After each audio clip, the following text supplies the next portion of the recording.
Doug, I have 2 words for you. Okay. Maximum Carnage.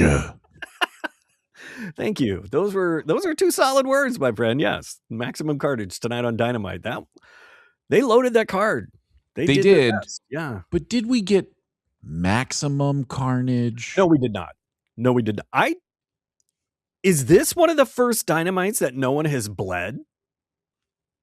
I didn't even think about that, but yeah, you might be right.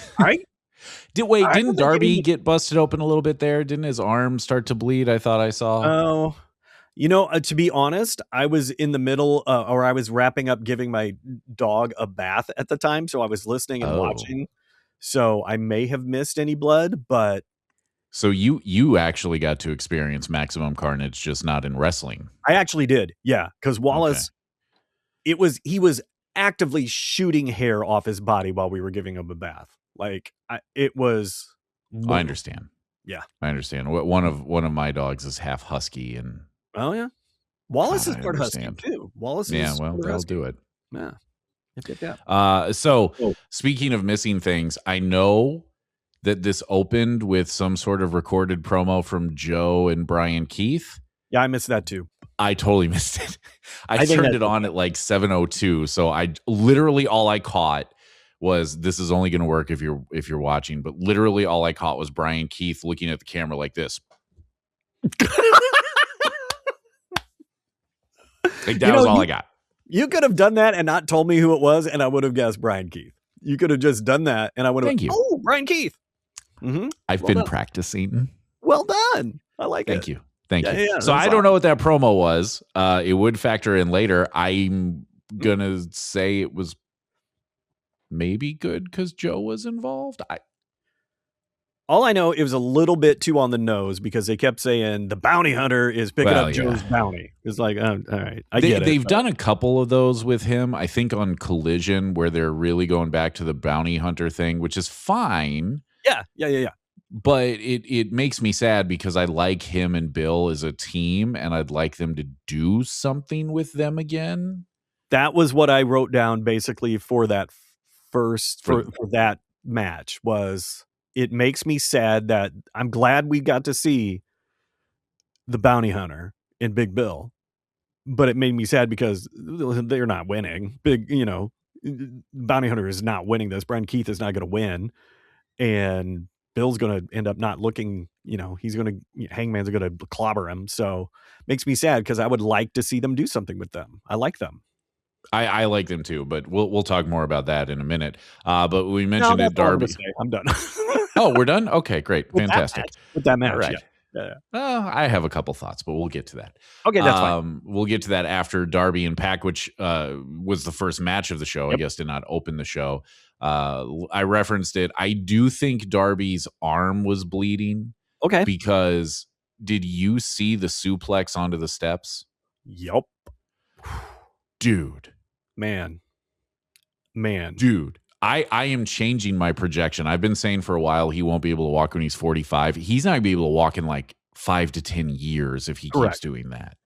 Yep. If he makes it to 38 and is still walking, it'll be a bit of a surprise. To say the least. Yeah. So, I mean, I thought overall it was a pretty good match. Mm-hmm. It's sort of like what you were saying with Brian Keith, who came after this. At no point did I actually think Pac was going to win, though. See, I could see them having Pac win and having that be the bane of Darby's existence. I get that, and I think that would have potentially made it a better story because I think we're going to get another one of these at Revolution. Probably, yeah. Because I don't think they have anything else for these guys to do. No. But I was just like, look, Darby's going to pick up the win here, and they're going to drag this out, and I don't know how I feel about it. Quite honestly. Here's my only thought is I'm not sure they're going to drag it out because they may be repositioning this to now Pac because Wheeler Yuta interfered, and he told them not to. But he waved him in. Oh, see, I missed that. That was the dog was still running around. I missed him waving them in. Okay, he started waving for them to come in. I did laugh at Yuta holding the chair right in front of his face, like, "Gee, what's going to happen when you do that?" Well, I don't know if you know this, Tim. When you hold a chair in front of your face, they can't see you anymore. Oh, I did not know that. Yeah, you're invisible. They can't see. They shouldn't be able to see you. Oh, well, that changes everything. Darby's magic, so he can see right through that. Oh, okay. I guess basically everybody in ECW was magic as well then. But 100%. Oh, they were all magic. In their own way, yeah. Mm-hmm. So, you know, I thought the match was fine. I thought it was interesting. I should have seen the ankle thing coming because commentary was talking about it so much. I should have seen that coming. Yep. I did think it was really funny that Pac had to tell Darby wrong ankle with the chair. I missed that. So I caught it too, where he goes to put the chair on the wrong ankle, and I'm like, that's not the right one. But in my head, I went, okay, but maybe that's going to be part of the story. Is like now both ankles are wrecked, and he's going to be out for a while. And Pac literally, you can hear him go wrong ankle. Oh my God. Can hear him tell him to move it because the camera was just a little too close. So that made me laugh. Just let him do it. Like, whatever. Yeah. You know, just sell it and move on. But ankle, man. Yeah. But whatever. I mean, kudos to Pac for remembering which ankle is held, because the number of times that I see somebody switch which one is hurt in a match because they couldn't remember is high. It's a high number. But anyway, I thought the match was fine. I'm going to just repeat what I said last week. This doesn't have a lot of heat with me. I'm not feeling it. I feel like Darby is stalled. I feel like the Death Riders are stalled. Yep. I don't know what else to say. Entertaining match, but yeah, with that roster, you should be able to have an entertaining match with any two guys you throw out there. So, okay. Yeah. Let's move on is what I'm getting at. I don't know what you move these guys on to, but let's move on. Yes, please. So then it was Brian Keith and Hangman, like we talked about. I am well aware Hangman hits hard. I thought this was a stiff match. That headbutt from Brian Keith was stiff. Yeah. Yep. That hurt. That hurt. Yeah, that hurt me.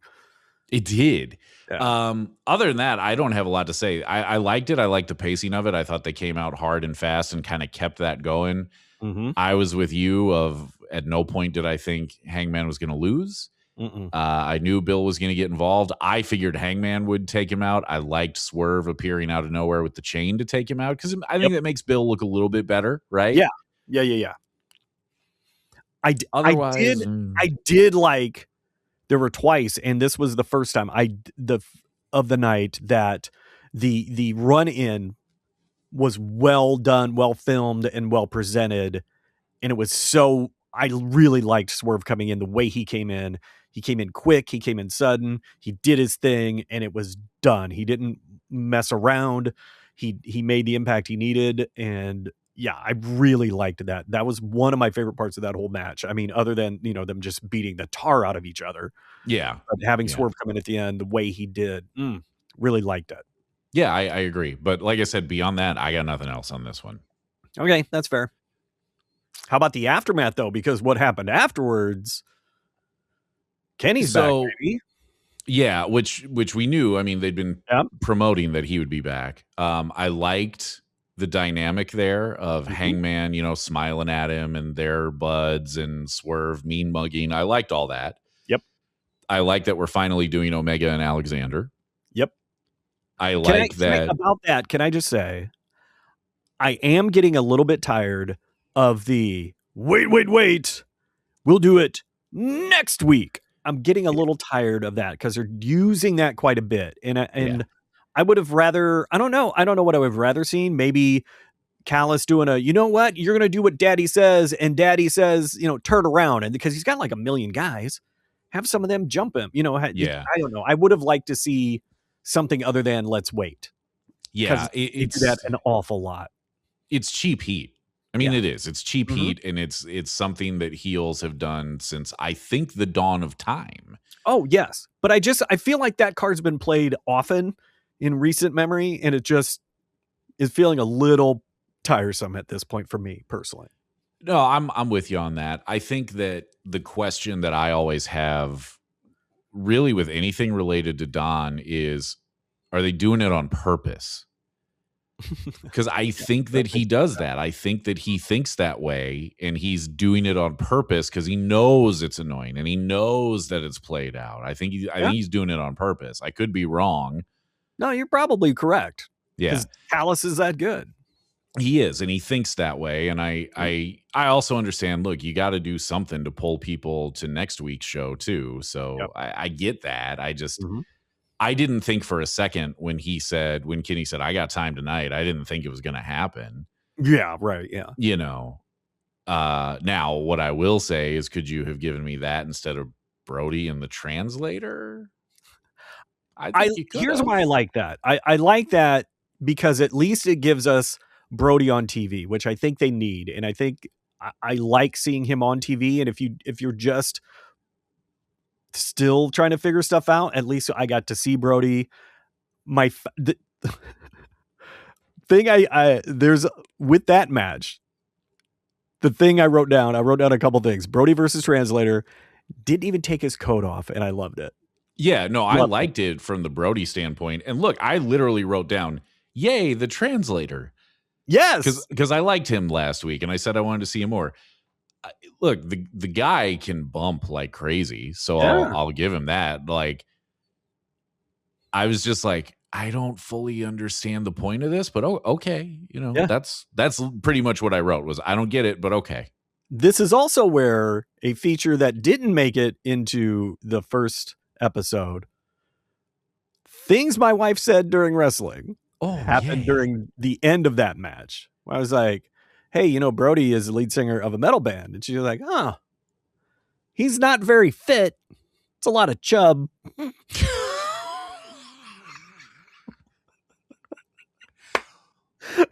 And then as he walks out, she goes, takes a lot of balls to walk around the ring in that outfit. Well, and then she followed up with, I don't care how fit I am. That takes a lot of balls. So yeah, that concludes this episode of Things My Wife Said During Wrestling. That was a good one. Yeah, I liked it. I liked it a lot. That was a good one. Made me laugh. So then after that, the 4-way women's tag match, which here was my overall impression of that. And I'm very curious. Didn't we have women's tag match? No, we had the 4-way tag match with the guys. Then I'm sorry. Women, right? I'm sorry. You're right. I combined the two in my head. That's fine. You're right. Okay. Well, consider that your tease for the women's tag match then. All right. Thank you. You're welcome. And thank you for calling me on my nonsense, for not being able to read my own notes. Oh, well, what are you going to do?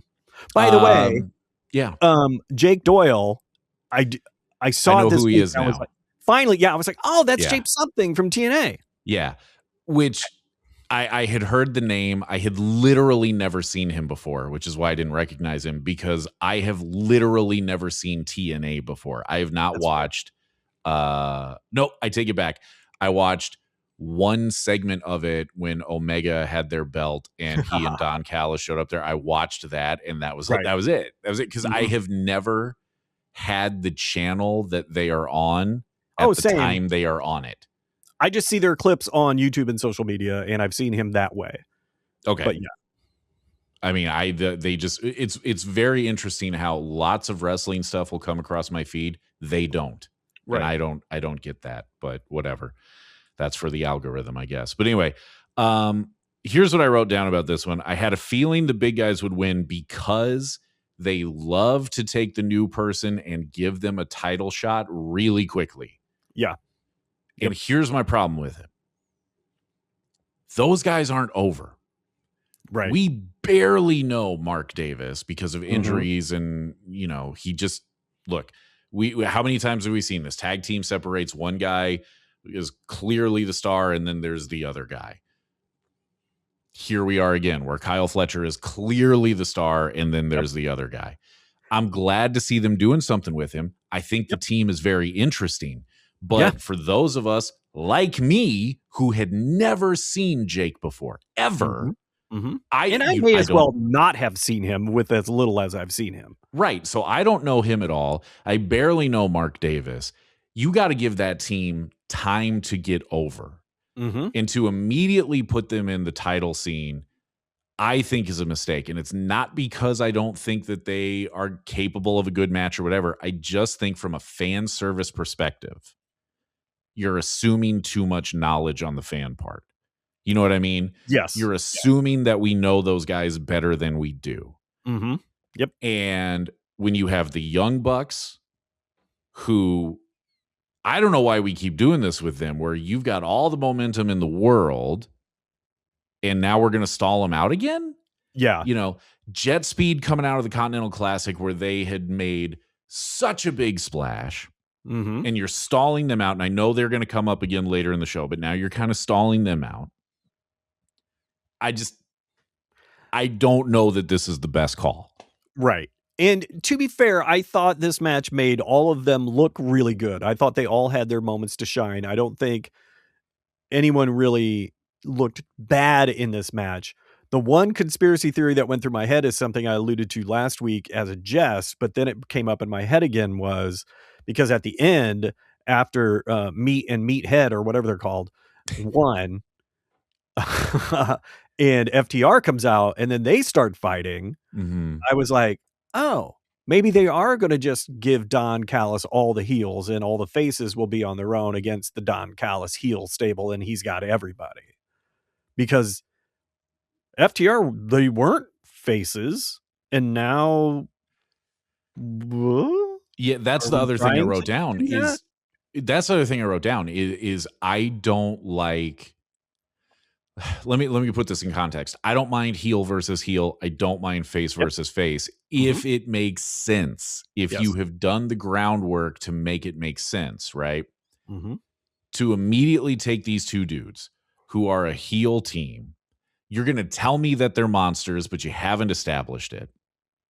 And you only established it tonight. Right. But even then, because you did a match where everybody got their offense in, which you should have, I have no issue with that. They didn't come out and dominate that. You know what I mean? And so you're going to tell me they're monsters. Like, that's going to be the narrative in the match, right? Yes. And you're going to tell me that these guys are going to go up against one of the greatest tag teams of all time, which FTR is. Yep. And you're going to give me heel versus heel. I got nothing. Like, that's a match. That's going to be a competitive match from the word go, and that FTR aren't going to come over on top. Yeah, you haven't done the groundwork yet. Yeah, like I'm gonna watch that match, and it's probably gonna be good, and I'm probably gonna come away from it going, man, that was a good match. But I'm gonna also say the same thing I said about Darby and Pac. Good match, had nothing. I was not invested in it. It's got no heat with me because I don't know who half of the guys in the match are. I have no reason to care. Right? You haven't established FTR enough to the point where I want to see. Like, let me be clear about this. FTR has not held the belts long enough as this version of them, as this heel version of them, for me to want to see them lose. I don't care who they lose to. Right. You know what I mean? How many defenses have they had so far? One? Yeah, the one at the pay-per-view that was meh. I guess two. They did two against Bang Bang Gang. Okay, yeah. They did two. So, but, like, you haven't done enough with them to make me go, God, I don't care who they lose to. I just want them to lose. Right. And that's where I think it would have made a tremendous amount of sense for either the Bucks or JetSpeed to go over. And that's nothing against GOA and the Demand. I think those guys are really good. I'd like to I'd actually really like to see them win it and have that stable have 3 belts, right? Yes. I actually thought that that's how that match was going to go. I thought GOA was going to go over. Would have made more sense, I think. What I find interesting is your criticism of not doing a heel versus heel match in this instance makes all the sense in the world. But what's interesting is I thought they did a really good job in this match in particular of showing how to have 2 heel teams go at it, 2 face teams go at it, and have it make sense and be okay. And having Ricochet and Callis on commentary during that match, it was such a solid thing up until, like you said, up until kind of the finish. And it's like, I mean, if this wasn't for a title shot, I probably could have Yeah, okay. Yeah, let the new team go over. That makes a lot of yeah, sure. Let them beat somebody. That's great. But for the title shot, yeah, I think you're right. I think it's probably rushing it a little too much. They do like to try to put their shiny new toys in a title picture right away, which then forces them into the corner of, well, now what do we do with them? Right. And exactly. And that's not the first time tonight that I thought, well, it might have been the first time, but it wasn't the last time that I thought they painted themselves into a corner. The other thought that I had on that is, again, I think if you go with the Young Bucks there, which is how I thought it was going to go, you have all that built-in history. You don't need to establish it. I'm in. Right? Yeah. I'm in. Yeah, Here's my money. I'm in. Now you got to figure out how you're going to build this thing. And in kayfabe here, why did JetSpeed, shouldn't JetSpeed want their pound of flesh after they got jumped by these guys? But that was not a narrative at all tonight. That's it. Yes. The only reference to it was the tape on Mike Bailey's shoulder. Got it. Yeah. Because he was selling that injury. But you know what I'm saying? You have an opportunity to build a program there between two teams that needed something to do. And you could have had those guys, Meat and Meathead, that's their name now on this show anyway. You're welcome. Beat JetSpeed. And now we got some momentum. Now I kind of understand who you are. Now I've got a better sense of you. And now you can start putting them in that title picture. But to rush it like this, because the other thing is, you and I both know, when they lose to FTR, and I think they will, they're going to go right to the back of the line. Oh, yeah. Oh, yeah. And they're going to be sitting there and we're going to be going, oh, hey, remember those guys? I will say, though, this match was stacked with awesome moves. Oh, it was a good match. Leona doing the moonsault off the apron to the outside. Amazing. But I think for me, and this might be my move of the night, when Speedball did the ultimate weapon onto both Bucks being held by Toa Leona. Oh, that was really good. Oh, good. And then the Jet, what's his name? Knight? Michael Knight? Kevin Knight. His name? Kevin Knight. No, Kevin Knight. Knight Rider? Kit, when Kit did his frog splash off the top following that was so good. That dude, so poetic in the air. He's so solid. Hey, I would like to skip ahead to their promo because I think it was the best promo they did, and it's because Swerve and Hangman did all the talking. Yeah, I agree. Yeah, I totally agree with you on that. But yeah, I mean, I thought the match on its face was very good. The outcome, I don't probably have as big of a problem with the outcome as I'm making it sound like. I just don't think it makes a lot of sense. And I think that you've painted yourself into a corner a bit here because either FTR drops to these guys and now you have to either flip FTR or figure out what you're going to do with them, right? Or these guys are going to lose. And like I said, they're going to go to the back of the line. Yep. I will say hats off to Don Callis because this line should not have made me laugh as much as it did. But when FTR and Meat and Meathead started fighting, Callis just goes, pound those hillbillies. He's so good. He's such a good talker. And I laughed for I bet a good 2 minutes. Just not solid, but I just would keep going. Pound those hillbillies. It just made me laugh. Yeah, so that was great. They should make that a t-shirt. Yep. So then we got. Can we get that one? Can we do pound that pouch? Can we do that? Sure. Yeah. Okay. Yeah. Cool. Nothing's stopping you. All right. I'll work on that. I will. I'll work on that. I know you will. Yeah. I know you will. And I should be doing way more constructive things. I will work on that one thing. Yeah, no, that's the correct move. So then we got the little backstage pre-tape, whatever it was, with what are we calling them? Top Flight and their little team. What are we calling them? Skyflight? Was that it? Skyflight? Sure. I don't know. Here's what I know.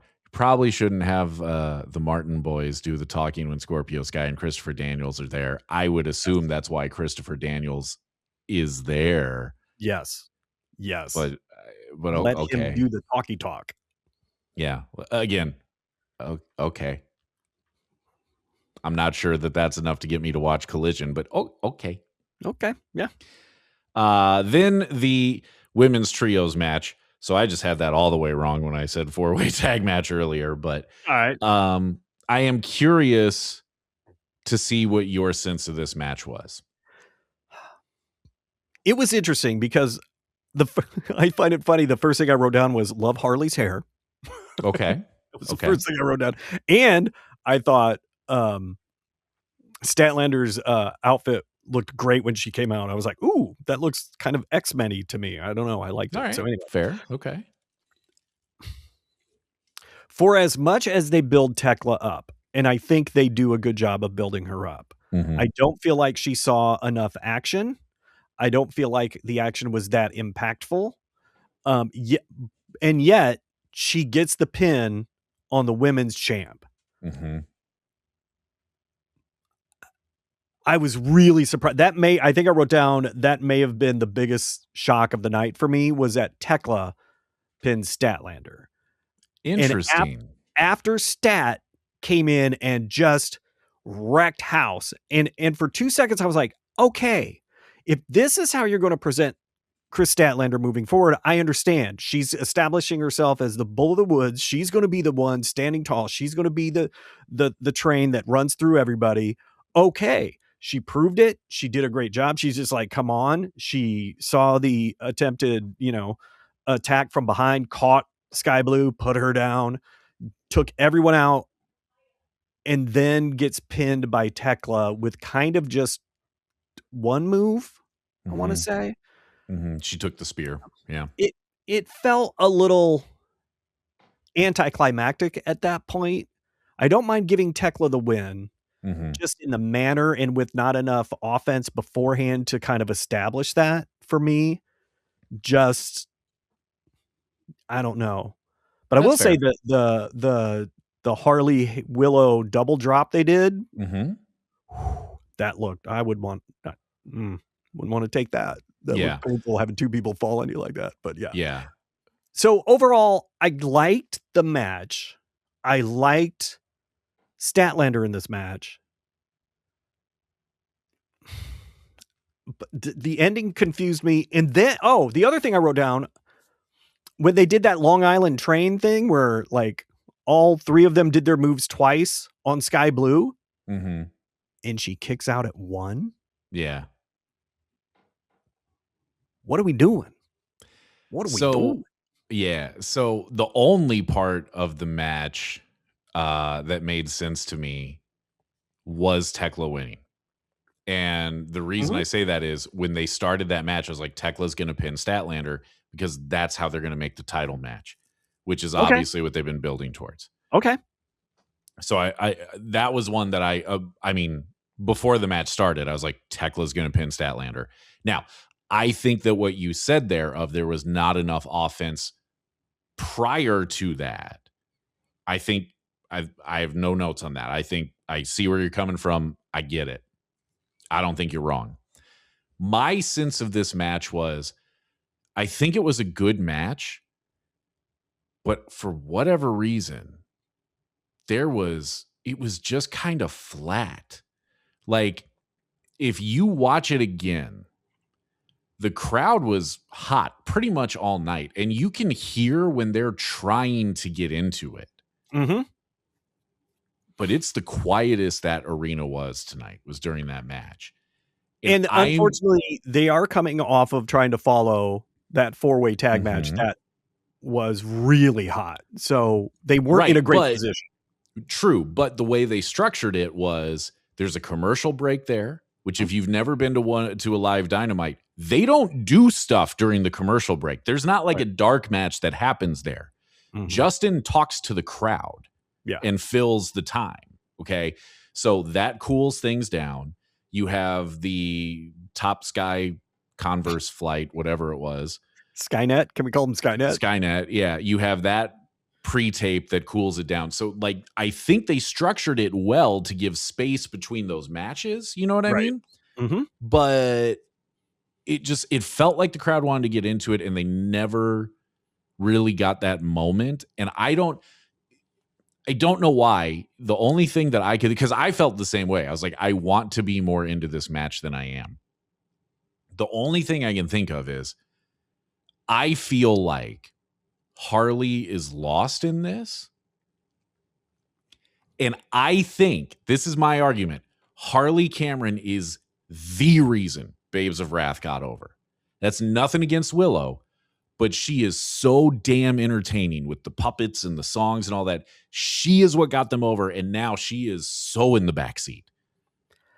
Here's what I agree with a bit of a caveat. Okay. I agree.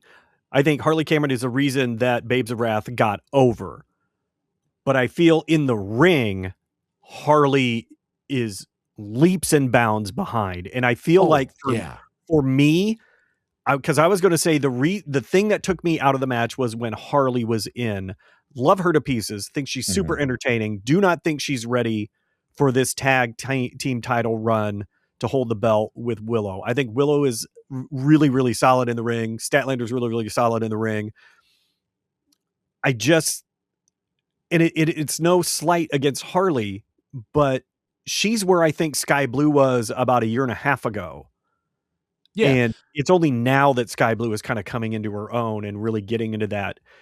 I just think she's lost, not just in the shuffle, but in the ring. I feel like she's lost. No, I agree with you on that. She's by far the least talented in the ring, I guess, of that group that was in that ring tonight. But then play to the crowd. Yeah. And she's not doing that. Yep. She's not playing to the crowd at all. And she has taken such a back seat to Willow and Statlander. And I get the why behind that.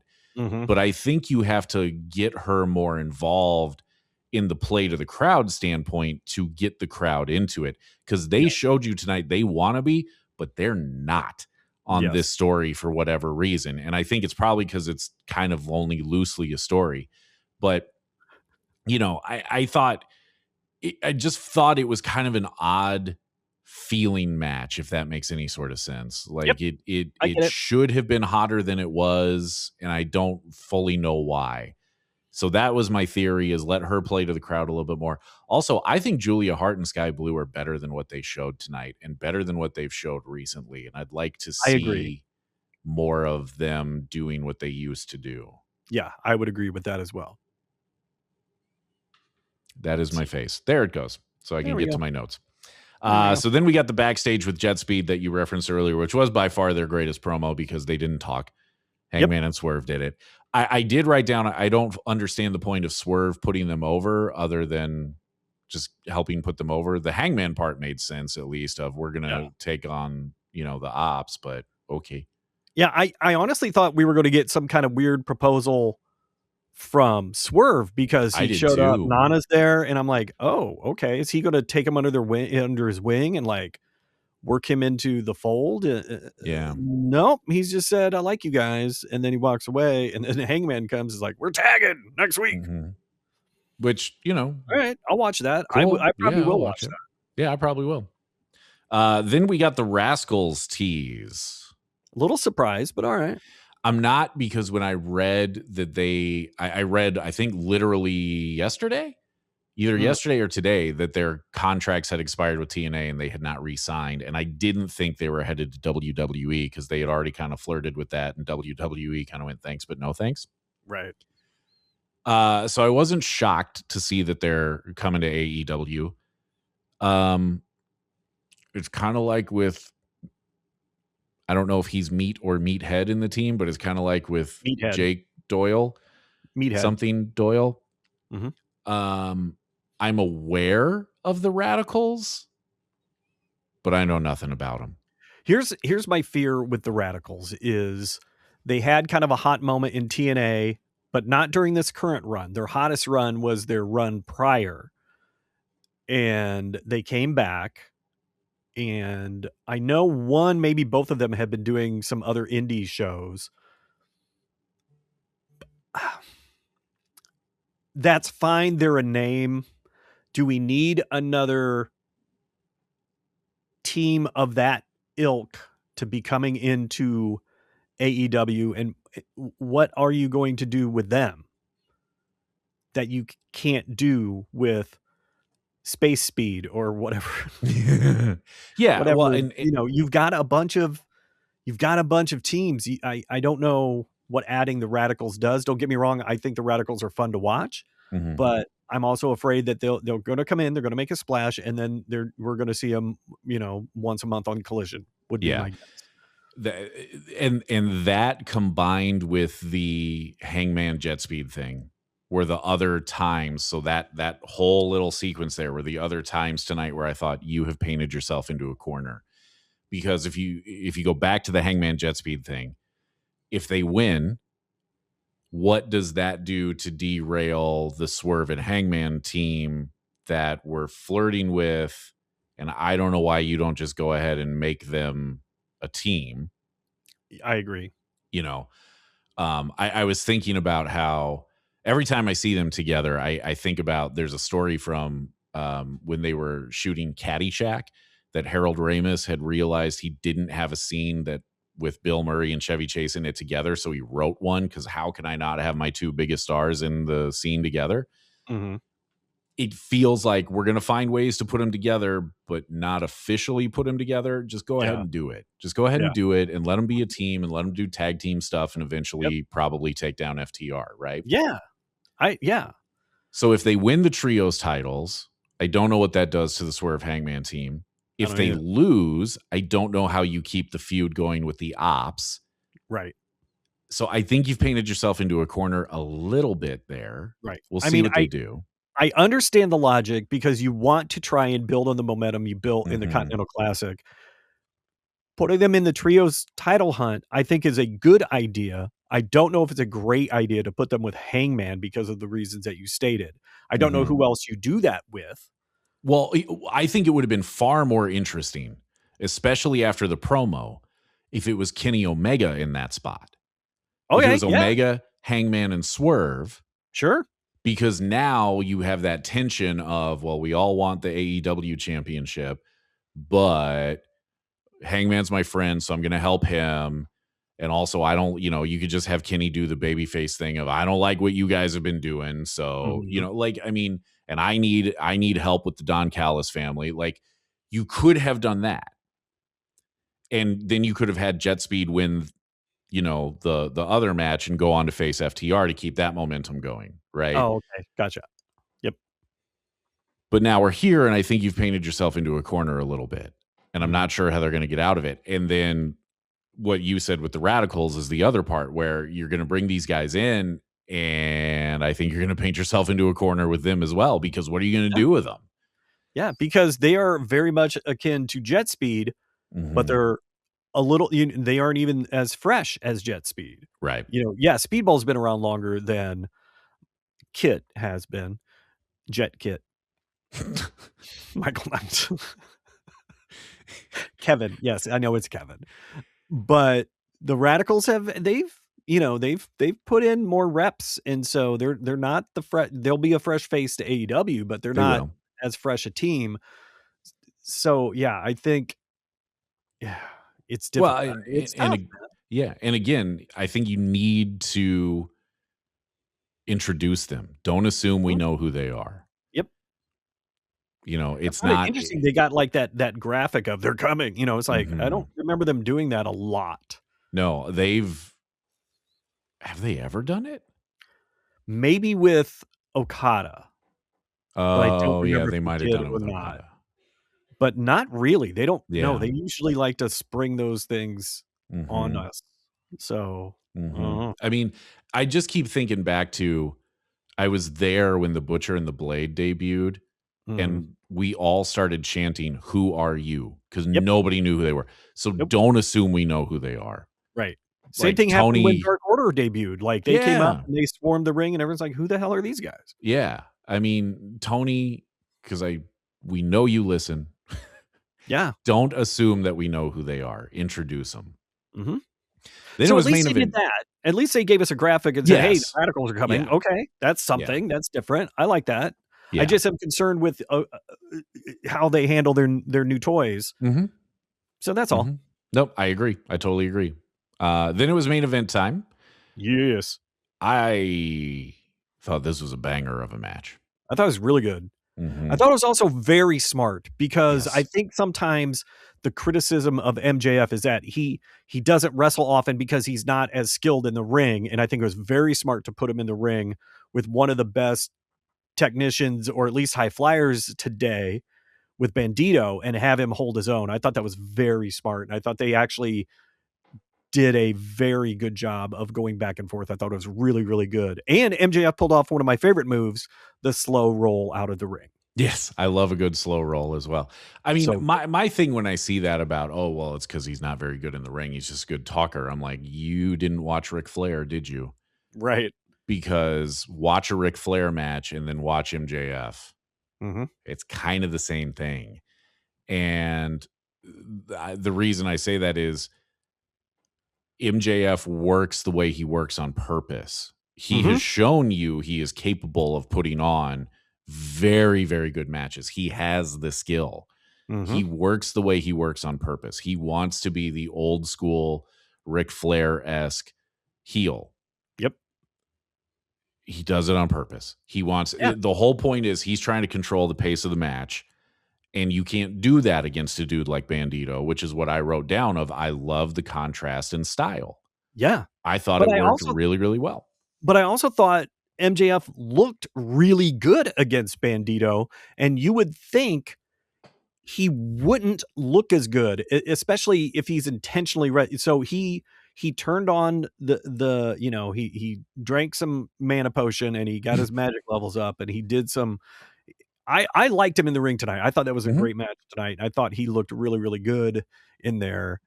And of course I love the close the heel take his mask off thing at the end. Yes. Really yeah. I mean, with MJF, I've never seen that I can remember a match that he was in where I went, oh, that wasn't very good, or he wasn't very good. He's got it in him. He's doing a lot of these things on purpose. I just think sometimes people don't always think that, especially with AEW, which, one of the narratives around them is, well, it's just all high spots. It's all flips. And he doesn't do that. That's so funny, because tonight during that match specifically, I was like, you can't tell me they aren't telling good stories. Oh, I agree. I thought they told a good story in the ring tonight. That's one of the things that like I have seen WWE wrestlers take that shot at them of, oh, they're just doing all these flips and stuff. And it's like, well, yeah, some of them do, but some of your guys do too. I mean, MJF doesn't do it on purpose. He doesn't do it. So anyway, I thought it was a really good match. It was match of the night for me. I thought really they did. I think so too. Yep. Yeah, I agree with you. I thought they told a great story. I thought I literally wrote down, wow, I'm surprised he's putting Bandido over, and then wrote, never mind. Well, he started and I'm like, where's the catch? I should have known better. There it is. I should have known better. Yep. But I enjoyed it, and Brody coming out maybe gives, there might be a match there to help kind of stretch while we settle who the number one contender is. So sure. Like I said, as long as we keep Brody in the conversation, I think he's one of those guys I don't want to see fade into the background like Lance Archer has, and like a bunch of the other guys have. I don't want to see that with him. I really got to like Brody King, and I want to see more of him. But yeah, I agree. I get it. Yeah. So overall, my thought on this one was, for as loaded as the card was, I thought last week was better. I'll give you that. Yeah, I'll give you that. There are a few matches that, like you said, the opening match, good match, lacked that emotional heat. Same thing with the Hangman match, solid match. Brian Keith looked decent, lacked that emotional heat. The 4-way match, really, really good. Ending sets up a match that lacks heat, weirdly. The women's match, I found it entertaining. It could have been way better. Lacked that spark for a couple of reasons. Yeah, and that's what I was trying to get at when we were talking about it was, I think if you put it in a vacuum, it's a good match. Yeah. But it just lacked heat, and I don't know why, but it did. Yep. Well, and I think we pinpointed a few reasons why. Tekla didn't. Yeah. I think it would have been better if Tekla would have been more dominant. I think it would have been better if the heels would have been more dominant throughout. I think it would have been better if Harley was playing to the crowd more. you know, and doing the more cheerleadering things. Maybe have a puppet make an appearance. I don't know. I'm always down for a puppet. Yeah. Don't clip that. Or do. I don't care. Look, man, I just do what the AI tells me. That's fair. That's fair. I'm just leaning into it because that's where we're headed anyway. So, plus it feels good. Blue Chew.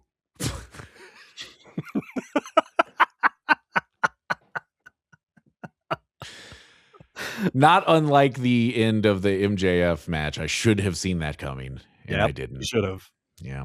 Told you wouldn't see it coming. Oh. Told you. $5. $5. Oh, thank you. Put that right there. You missed. They were just you missed it. Shouldn't have had your head down. Yes, I should have. Nah, you should have. Yeah, you're right. Yes. Anyway, so I mean, solid show. I wasn't upset at the show. I just think that for, you know, when they give them the spiffy name like Maximum Carnage, usually there's more heat around it, and I just didn't feel that tonight. And now that I'm thinking about it, now that you bring it up, how can you have an AEW Dynamite labeled Maximum Carnage and Jon Moxley's not on the card? Great question. What? Great question. Yeah. What? Yeah. Yeah. So, I mean, look, this is another one of those where I can make the argument they're a victim of their own success. They set a high bar, and I don't think they necessarily cleared it tonight, but I don't think it was bad. No. You know, I don't think it was a bad show. I just, whatever. On to next week is where I'm at. Yeah, as I'm rewinding in my head what we've discussed tonight, it feels like we're being overtly critical and we weren't fans. I still like the show. I still think it's solid. But again, they have set the bar high. We have set our own bars high for what to expect from them. So, yeah, but it's still, I'm not hating that I watched it. So I'm very happy with it. Yeah. No, I'm not upset about it either. I didn't fall asleep, which is usually a good indicator. And, you know, I just think that it's a little bit of booking weirdness. Yep. That has maybe, like, there may be creative angles here that we're just not thinking of, that when they do it, we'll go, oh, okay. Yep. Good job. Yeah. I'm just not, I have a hard time seeing it, I think is the way to put it as of right now. I think 100% I have to watch Collision to see what happens with that.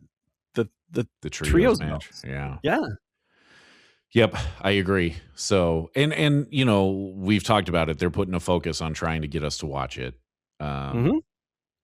So that was a pretty good way to do it. I mean, it does feel like that trios match is really important on multiple levels. So yeah. Yes, I mean, again, I'm not going to watch it live. We've covered that, but I do have treadmill time coming. So there you go. You can watch it then, baby. Yep. So there you go. Solid, if unspectacular. Does that feel fair? I would give it a B+. B+? Yeah. Okay. Yeah, I would agree with that. B+. Yeah. Okay. And we're on to next week. And with that, like, share, subscribe, follow Blue Chew.